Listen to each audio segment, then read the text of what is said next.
Hello and welcome back to Fasting Frankie. I hope you're well, and as always, thanks for watching.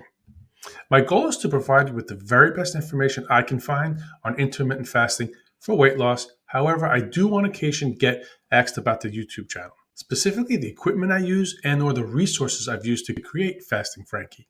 So I decided to put together a quick video on the resources I use to create videos here on YouTube. I decided the best way to go about this is to list my YouTube channel equipment setup in the description below. I did it this way because the microphone I use may change, or I may have found a better option for video editing. I wanted to keep the YouTube channel equipment setup as current as possible.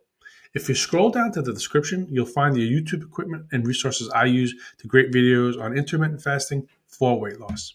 I will list the course I used since it was extremely helpful as well. I decided to create a low-cost setup that works well for me. I also decided to invest in some courses that you may find helpful, as I previously mentioned. YouTube is a great way to share your story, help or entertain people, and most importantly, provide value to people, my ultimate goal with Fasting Frankie. I hope this list is helpful to you, and if you're considering starting a YouTube channel, I wish you the very best of luck. I will see you in the next video.